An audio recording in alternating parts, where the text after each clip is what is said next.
কিছু ভয়, কিছু রহস্য, কিছু কথা, কিছু ব্যথা, কিছুটা গোছানো আর কিছুটা কল্পনা নিয়ে আজকের গল্প ডাকাতের ঢুলি। বন্ধুরা, আমার চ্যানেলে গল্প শুনতে আপনাদের কেমন লাগছে অবশ্যই কমেন্ট করে জানাবেন। নিত্য নতুন গল্প পেতে চ্যানেলটিকে সাবস্ক্রাইব করে পাশে থাকতে ভুলবেন না। শুরু হচ্ছে আজকের গল্প, খগেন্দ্রনাথ মিত্রের লেখা ডাকাতের ঢুলি।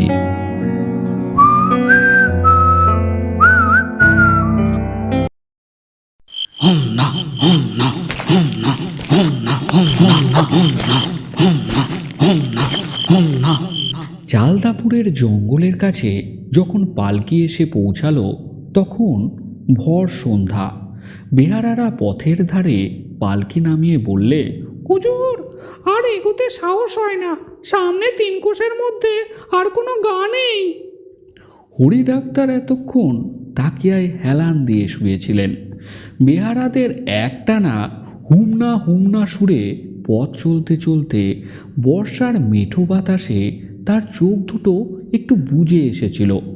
অবস্থাটা হঠাৎ বদলে যাওয়ায় তন্দাটুকু ছুটে গেল। চোখ মেলে তাকিয়ে বললেন, কি বললি? হুজুর, সামনে চালদাপুরের জঙ্গল। সাঁঝ লাগলো বলে জল কাদায় পা বসে যাচ্ছে। আকাশে কালো মেঘ ছেয়ে গেছে, বৃষ্টি এলো বলে। তাই বললে হবে? একটা লোক যে মারা যাবে। কি করব হুজুর, আমাদেরও তো প্রাণ আছে বলেন। হ্যাঁ, তা নয় বুঝলুম। বলেই ডাক্তারবাবু উঠে বসলেন।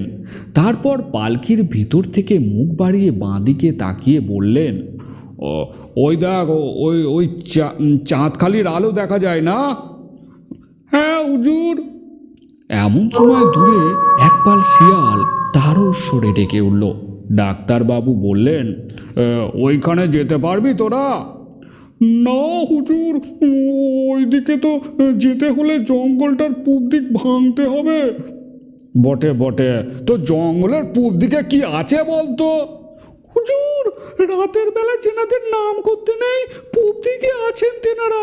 আর মাঝ বরাবর হলো টিয়ার আড্ডা। আমরা ওখানে যাইতে পারবো না হুজুর। তাই বলে একটা লোক বিনা চিকিৎসায় মারা যাবে? হ্যাঁ। গায়ের ঘাম মুছতে মুছতে একজন বেহারা বললে, কি করব হুজুর, ঘরে ছেলেপুলে ছেড়ে এসেছে বলেন। হরি ডাক্তার ধমক দিয়ে উঠলেন, মিছে কথা, কোন বেটার ছেলে নেই? হ্যাঁ, ওই দেখ ওই দেখ ওই দেখ, কে যাচ্ছে দেখ তো।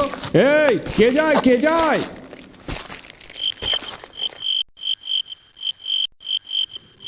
অন্ধকার ততক্ষণে আরও গাঢ় হয়ে এসেছে। যা স্পষ্ট ছিল তা হয়ে গেছে ছায়া, যা ছায়া ছিল তা অন্ধকারে মিলিয়ে গেছে। যে যাচ্ছিল সে ডাক শুনে থমকে দাঁড়ালো, তার হাতে একখানা লাঠি। ডাক্তারবাবু বললেন, এই, হারিকেনটা জ্বালা, আর ওই লোকটাকে এদিকে একটু ডাক তো দেখিনি। বাইরে পালকির লোহার টানার সঙ্গে একটা হারিকেন বাঁধা ছিল। একজন সেটা খুলে নিয়ে জ্বালতে লাগলো। এদিকে ডাক্তারবাবুর আর ডাকের দেরি সইছিল না, নিজেই হাঁকলেন, এই এই, কে তুমি? এদিকে এসো তো একবারটি। লোকটি কাছে আসতেই তিনি জিজ্ঞাসা করলেন, তুমি যাচ্ছ কোন দিকে? তোমার বাড়ি কোথায়? সে লাঠি দিয়ে দেখিয়ে বললে, জঙ্গলের ওই পারে বাবু। তা তো বুঝলুম, জঙ্গলের ওপারে কোথায়? আগে কথা, তুলসীপুরি বটে। তবে ভালো ডাক্তার পুরনো হলে একটুতেই চটেন। হরিরায় তার উপর খুব ভালো ডাক্তার ও বুড়ো মানুষ। ধমক দিয়ে বললেন, আরে আহম্মক কোথাকার! ধমক খেয়ে লোকটা যেন ভয় কুঁকড়ে গেল। ডাক্তারবাবু বললেন, এখন যাচ্ছিস কোথায় সেটাই বল না বাপ। আগে জঙ্গলের ওই পারে যাচ্ছি বাবু। হ্যাঁ, আমায় চিনতে পারিস? সাতগড়ের হরি ডাক্তারের নাম শুনেছিস কোনো দিন? লোকটা এবার হাত জোর করে নিচু হয়ে নমস্কার করে বলল, আগে কর্তার নাম শুনেছি, কিন্তু তেনার ওষুধ কোনো দিন খাইনি। আমি সাতগড়ের হরি ডাক্তার। আমার ওষুধের বাক্সটা মাথায় করে তুলসীপুরের সতীশ মণ্ডলের বাড়ি পৌঁছে দিতে পারবি? টাকা তোরে বকশিস দেব। হারিকেনটা ততক্ষণে জ্বালা হয়ে গেছে। তার ম্লান আলোয় হরি ডাক্তার দেখলেন লোকটার চেহারা চোয়ারের মতো, কিন্তু শরীর বেশ লম্বা। তার চোখের দৃষ্টি সরল নয়, বাঁকা ও রুক্ষ, এবং মাথায় লম্বা চুল। পরনের কাপড় ও গায়ের চাদরখানা ময়লা। ডাক্তারবাবু জিজ্ঞাসা করলেন, কিরে, পারবি? সে বললে, আগে তা পারি বটে। বেহারারা বললে, হুজুর, এই জঙ্গল থেকে রাতের বেলায় আপনি? ডাক্তারবাবু ধমক দিয়ে উঠলেন, এই চুপ! আমার ছাতা, লাঠি, স্টেথোস্কোপ আর ওষুধের বাক্সটা বার কর তো দেখিনি। বলতে বলতে তিনি জুতো পায়ে দিয়ে আস্তে আস্তে পালকি থেকে বেরিয়ে বাইরে দাঁড়ালেন। পালকির ভেতরে তোষকের নিচের দুপাশে ছিল ছাতা ও লাঠি। পায়ের দিকে দেয়ালের গায়ে তাকের উপর ছিল স্টেথোস্কোপ ও ওষুধের বাক্স। বেয়ারারা সেগুলো বার করতেই ডাক্তারবাবু স্টেথোস্কোপটা কোটের পকেটে পুরে ছাতা ও লাঠিখানা হাতে নিতে নিতে লোকটিকে বললেন, এই শুনছিস? ওরে, বাক্সটা মাথায় নে, আর খবরদার মাথার তেল যেন বাক্সটায় না লাগে। হ্যাঁ। লোকটা গায়ের চাদরখানা দিয়ে মাথায় পাগড়ি বাঁধতে বাঁধতে বললে, কর্তা, আমরা বড় গরিব মানুষ, তেল পাবো কোথায় বলেন? সেই লোকটি বাক্সটা মাথায় তুলে নিলে ডাক্তারবাবু লাঠি দিয়ে লণ্ঠনটি দেখিয়ে একজন বেহারাকে বললেন, ওটা ওর হাতে দে, চল। বেহারারা বলল, হুজুর, তাহলে আমরা? তোরা বাড়ি গিয়ে ছেলেপুলেকে নাড়ু খাওয়া গেছা, তোরা আর কি করবি বল? হুজুর, হুজুর, আমাদের উপর মিছে রাগ করলেন এই আধা রাতে একেবারে জমের মুখে।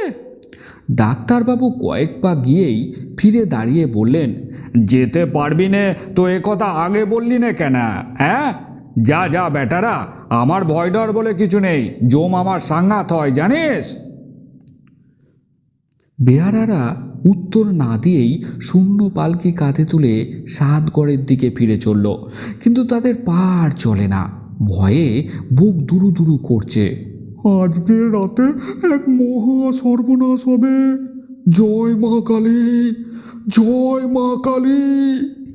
সেদিন সকাল থেকে সারাক্ষণই বৃষ্টি হয়েছে। বিকেলের দিকে কিছুক্ষণের জন্য ধরেছিল, আবার ঝুরঝুর করে নামলো। হরি ডাক্তার ছাতা খুলে মাথায় দিলেন। বাক্সটার ওপর ছিল একখানা অয়েল ক্লথের ঢাকনি। যেতে যেতে ডাক্তারবাবু একবার ঘাড় ফিরিয়ে এদিকে ওদিকে তাকালেন, কিন্তু কিছুই দেখতে পেলেন না। অন্ধকার ও বৃষ্টিতে সব চুপসে মুছে ধেবড়ে কালো হয়ে গেছে। হ্যারিকেনের আলোয় যেটুকু দেখা যায় সেটুকুর দৃশ্য খুবই বিশ্রী। কেবল জল কাদা ঝোপ জঙ্গল, মাঝে মাঝে দুটি একটি বড় গাছ। এর ওপর দিয়ে বাহুকের কোমর থেকে পা দুখানার সুদীর্ঘ কালো মোটা ছায়া নাচতে নাচতে চলেছে। বাতাস উঠেছিল, চারধার থেকে বৃষ্টিবিন্দুর টুপটাপ শব্দ, ভিজে ডালপালার দীর্ঘশ্বাস এবং ব্যাঙ ও ঝিঝির সরু মোটা নানা রকম ডাক একসঙ্গে জোট পাকিয়ে গেছে। ডাক্তারবাবু অনুমান করলেন তারা দুজনে চালদাপুরের জঙ্গলের মধ্যে এসে পড়েছেন। তবু জিজ্ঞাসা করলেন, আরে কোথায় এলুম রে? কর্তা, চালদাপুরের জঙ্গলে আইছে, ওই বাঁয়ে শিবকালের পাট। ডাক্তারবাবু সেদিকে ফিরে তাকালেন, কিন্তু অন্ধকারে দেখবেন কি? হঠাৎ তার মনে পড়ল এতক্ষণ লোকটার নাম জিজ্ঞাসা করা হয়নি তো। বললেন, আরে তোর নাম কি রে? কর্তা, আমরা গরিব লোক, আমাদের আবার নাম কি বলেন? ডাক্তারবাবু মনে মনে বললেন, বেটা আচ্ছা আহম্মক তো। প্রকাশ্যে বললেন, তবুও মানুষের তো একটা নাম থাকে নাকি? আগে আমার নাম বুনো। কর্তা, বলছিলুম কি একটু ডান দিকে ঘেঁষে আসবেন, বাঁয়ে গর্ত আছে।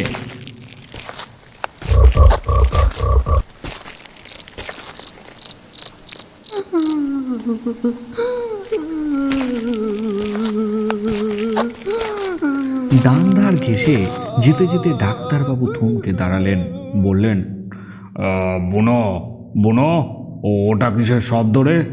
কেউ যেন কাঁদছে, তাই না? সত্যি একটা শব্দ শোনা যাচ্ছিল, কে যেন দূরে কোথাও কাঁদছে। বুনো সমানে চলতে লাগলো। ডাক্তারবাবুর কথায় কোনো জবাব দিল না। হ্যাঁ হ্যাঁ হ্যাঁ, নিশ্চয়ই কেউ কাঁদছে রে, কেউ বিপদে পড়েছে। এই বুনো বুনো, একটু দাঁড়া বুনো বুনো, শোন, এ যে আর্তনাদ, কেউ বিপদে পড়েছে। কর্তা, ও কর্তা, চুপচাপ চলে আসুন, এখনো শিবকালীর পাঠ আমরা ছাড়াইনি। বাতাসের সজল সুরের শব্দটা প্রায় মিশে গিয়েছিল। ডাক্তারবাবু ভাবলেন, তবে তবে কি সত্যি চালদাপুরের জঙ্গলের পূর্বে ওনারা থাকেন? তিনি মাথা নিচু করে চলেছেন। কিছু দূর গিয়ে হঠাৎ বারদুই পেঁচার ডাক শুনতে পেলেন, একটা কাছে আর একটা একটু দূরে। পেঁচা রাতের বেলাতেই ডাকে, এতে আর ভয়ের কি। তারপর আরও কিছু দূর গিয়েই একটা সুতীক্ষ্ণ শীষের শব্দে ডাক্তারবাবু চমকে উঠলেন। শব্দটা বাতাসের পাতায় পাতায় ছড়িয়ে ডালের ফাঁক দিয়ে বনের তলা দিয়ে গাছের ওপর দিয়ে উড়ে গেল। ওই দূর থেকে শীষ ভেসে আসছে। আবার একটা পেঁচা ডেকে উঠল। ডাক্তারবাবু হাঁকলেন, এই বুনো বুনো বুনো, দাঁড়া বুনো। বুনো ফিরে দাঁড়ালো। কিছু কিছু বুঝতে পারছিস বুনো? বুনো, কিছু বুঝতে পারছিস? বুঝতে পারছিস কিছু? না কর্তা, কিছু তো বুঝতে পারিনি কর্তা। আবার দূর থেকে শীষ ভেসে এলো। ডাক্তারবাবুর আর কোনো সন্দেহ রইল না। তিনি 32 বছর ডাক্তারি করেছেন, এ পথেও বার কয়েক এসেছেন, তবে দিনের বেলা। কিন্তু এরকমটা কখনো হয়নি। নিশ্চয়ই আজ তিনি টিয়ার হাতে পড়েছেন। বললেন, এই বুনো বুনো। কিন্তু তার কথা শেষ না হতেই পাশের জঙ্গল থেকে দুটি ছায়ামূর্তি এসে সজোরে তার হাত দুখানা চেপে ধরল। বুনো তৎক্ষণাৎ ধমক দিয়ে উঠল, খবরদার খবরদার, সরে দাঁড়া, কেউ ওরে ছবি নে। লোক দুটো চট করে সরে দাঁড়ালো। বুনো হারিকেনটা ওপর দিকে তুলে বললে, কর্তা, কর্তা, সঙ্গে কি আছে এবার ভালোই ভালোই বার করেন তো দেখি।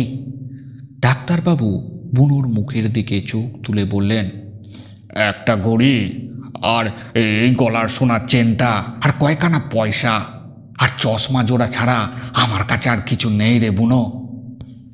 ডাক্তারবাবুর কাছে জল ছবির মতো পরিষ্কার হয়ে যায় যে বুনো তাকে পথ দেখিয়ে নিয়ে যাচ্ছিল সেই বুনো আর অন্য কেউ নয়, সে হলো চালদাপুরের জঙ্গলের দুর্ধর্ষ ডাকাত টিয়া। ডাক্তারবাবু টিয়ার কবলে পড়েছেন। বুনোর মাথায় তখন ওষুধের বাক্সটা ছিল। সে তীক্ষ্ণ চোখে ডাক্তারের মুখের দিকে তাকিয়ে বললে, আর কিছু নেই, আর কিছু নেই বললেই হলো নাকি? হরি ডাক্তার মিছে কথা বলে না। এই বিচ্ছু, বিচ্ছু, বাক্সটা ধর, বুড়োটার কাপড় চোপড় ভালো করে তল্লাশ করব।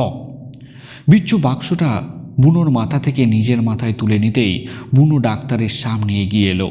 হরি ডাক্তার বললেন, ও তাহলে তুই বুঝি টিয়া? হ্যাঁ, তুই তাহলে টিয়া না? হ্যাঁ গো মশাই, হ্যাঁ আমি হলাম টিয়া। এবার দাও দাও তো, সঙ্গে কি আছে ভালোই ভালোই বার করো দেখি।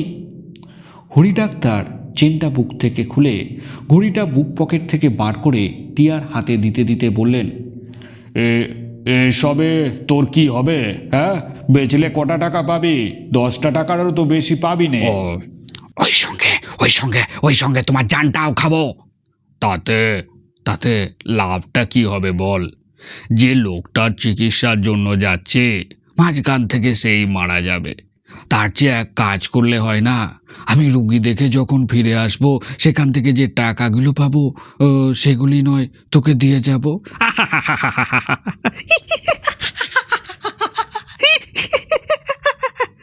ওরে বংশী, বংশী রে, বুড়োটা রগরের কথা শোন।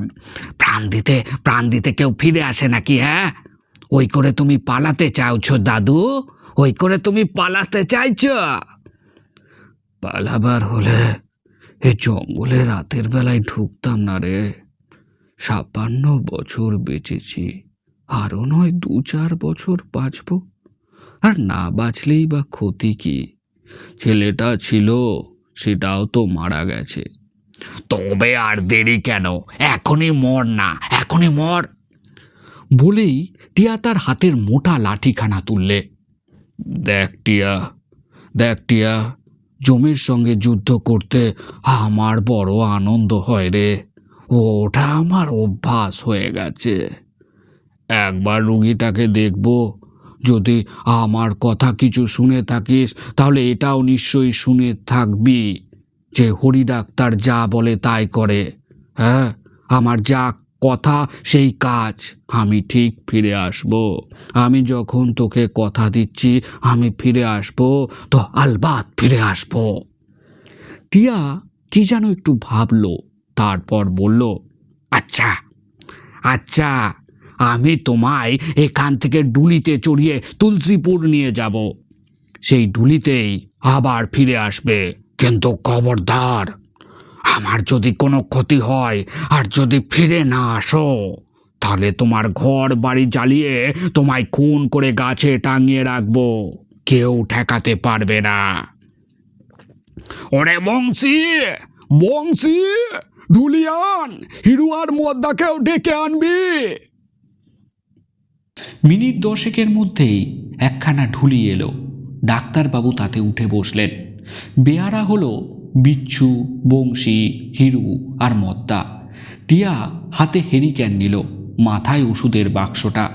জল কাদা ভেঙে ডাক্তারবাবুকে কাঁধে নিয়ে বাহকরা ছুটে চলল। তাদের গলা থেকে একটানা শব্দ বার হচ্ছে। আবার বৃষ্টি পড়ছে। দূরে শিয়াল ডেকে উঠল। ডাক্তারবাবু চুপ করে বসে ভাবছেন, এ মন্দ নয়। গল্পে শুনেছি ভূতের ওঝারা ভূতের পালকি চড়ে বেড়ায়, আর আমি চলছি ডাকাতের ডুলিতে। রাত তখন 12টা হবে। জঙ্গলটা শেষ হয় আর কি। এমন সময় চারধার থেকে মশাল ও বন্দুক হাতে একদল লোক ডাক্তারবাবুর ঢুলি ঘিরে ধরল। এই খাড়া রহো, কই হিলেগা নেই। বাহকরা স্থির হয়ে দাঁড়ালো। হরি ডাক্তার ডুলি থেকে মুখ বার করে দেখেন সামনে দারোগা সাহেব, হাতে পিস্তল। দারোগা সাহেব হরি ডাক্তারকে দেখেই বললেন, আরে তাজ্জব ব্যাপার যে, ভেবেছিলুম ডুলিতে টিয়া বেটা বউ সেজে পালাচ্ছে, তার বদলে আপনি ডাক্তারবাবু। হাঁক শুনে আর মশালের আলো দেখে আমারও বুকটা কেঁপে উঠেছিল, বুঝি ডাকাতটার হাতে পড়লাম। এখন দেখছি আপনারা যাই বলেন তাই বলেন, আপনার সাহস আছে কিন্তু ডাক্তারবাবু। এই রাতে গভীর জঙ্গল ভেঙে আপনি চলেছেন কোথায়? কি আর করি বলুন, যাচ্ছি তুলসীপুরে সতীশ মণ্ডলের বাড়ি, তার ছেলের কলেরা। জানেন তো আমরা ডাক্তার মানুষ, জমের সাঙাত, আমাদের সময় অসময় বলে কিছু নেই। আপনি এই অসময়ে এই জঙ্গলে কি করছেন দারোগা বাবু? খবর পেয়েছি বেটা এখানে এই জঙ্গলে আছে। আপনার ডুলি কোথাকার? সাতগড়ের। পালকিতে এলেন না কেন? আরে বলবেন না, পালকি পাওয়া গেল না যে। বটে বটে, আপনার ডুলির বেহারাগুলো চেহারা কিন্তু ভালো নয়। যেটার মাথায় বাক্সটা আছে সেটা ঠিক। ডাক্তারবাবু দারোগা সাহেবের মুখের কথা কেড়ে নিয়ে হাসতে হাসতে বললেন, আহা, কোনোদিন হয়তো বলবেন আমার চেহারাটা খুনির মতো। দারোগা সাহেব হাঁকলেন, এই এই এই জামাদার, ডাক্তারবাবুকে জানে দো। নমস্কার ডাক্তারবাবু, নমস্কার নমস্কার। ওরে শশী, ওরে ওরে পা চালিয়ে চল, বেটার এখানেই কি রাত খাবার করে দিবি নাকি রে?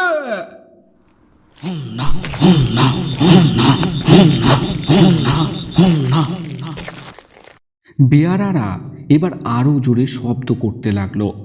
তাদের পা আরও জোরে চলতে লাগলো। তারপর তারা ডাক্তারবাবুকে নিয়ে যখন তুলসীপুরের সতীশ মণ্ডলের বাড়ি গিয়ে পৌঁছালো, তখন রাত ঠিক 1টা। চারধার নিঝুম, কেবল দূর থেকে চৌকিদারের আওয়াজ ভেসে আসছে। মণ্ডল মশাইয়ের বৈঠকখানায় বারান্দায় বসে কে যেন ফুরুত ফুরুত শব্দে হুকো টানছিল। তার পাশে একটা হারিকেন জ্বলছে। বারান্দার এক কোণে একটা কুকুর শুয়েছিল। বেয়ারারা ঢুলিখানা অন্ধকারের উঠোনে নামাতেই কুকুরটা ঘেউ ঘেউ করতে করতে উঠে দাঁড়ালো। যে লোকটা হুকো টানছিল সে বলল, কে কে এলো গো? বংশী বললে, সাতগড়ের ডাক্তারবাবু আইছে, সাতগড়ের ডাক্তারবাবু। লোকটা ব্যস্ত হয়ে উঠল। সে ভিতরের বাড়ির দিকে চলে যেতেই ডাক্তারবাবু ঢুলি থেকে বেরিয়ে এলেন।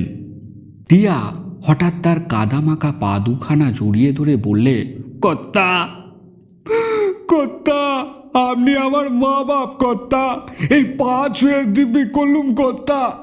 আমার জান থাকতে কেউ আপনার ক্ষতি করতে পারবে না কর্তা।